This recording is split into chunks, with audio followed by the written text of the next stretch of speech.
ইউটিউবের থাম্বনেল কিভাবে আপনারা মোবাইল দিয়ে সেট করবেন সেটা আপনাদেরকে দেখাবো। তো চলুন দেখে আসি।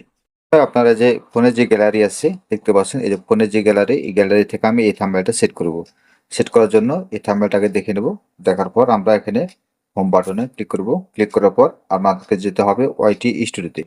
এখানে ওয়াইটি স্টুডিওতে আসলাম। এখানে আসার পর আপনার যে ভিডিওটার যে থাম্বনেলটা সেট করবেন সেখানে আপনি যাবেন। তো এখান থেকে এই যে কন্টেন্ট লেখা আছে এখানে ক্লিক করবেন। এখানে ক্লিক করার পর এই ভিডিওতে আমি থাম্বনেলটা সেট করব। সেট করার জন্য এখানে এই ভিডিওর উপর ক্লিক করব। ক্লিক করার পর উপরে দেখতে পাচ্ছেন পেন আইকন, এখানে আপনারা ক্লিক করবেন। তো এখানে ক্লিক করব। ক্লিক করার পর এই যে দেখতে পাচ্ছেন হাতের বাম থেকে এই সাইডের দিকে কর্নারে একটা পেন আইকন থাকবে, সেখানে আপনারা ক্লিক করবেন। এখানে ক্লিক করব। ক্লিক করার পর দেখতে পাচ্ছেন এখানে কাস্টম থাম্বনেল লেখা আছে। এই কাস্টম থাম্বনেলে আপনারা ক্লিক করবেন। এখানে ক্লিক করার পর দেখতে পাচ্ছেন আপনার যে থাম্বনেলটা রেডি করা আছে সেটা আপনি থাম্বনেলটা এখানে বসায় দেবেন। এখান থেকে আমি থাম্বনেলটা সেট করে দেব।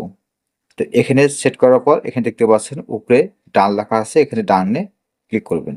তো ক্লিক করার পর আবার সেম ভাবে এখানে উপরে যে সেভ বাটন আছে এখানে আপনারা সেভ করে দেবেন। তাহলে আপনার থাম্বনেলটা সেট হয়ে যাবে। এইভাবে খুব সঠিক নিয়মে আপনারা ইউটিউবে থাম্বনেলগুলো সেট করতে পারবেন। তো এই ছিল আজকের ভিডিও। ধন্যবাদ সবাইকে।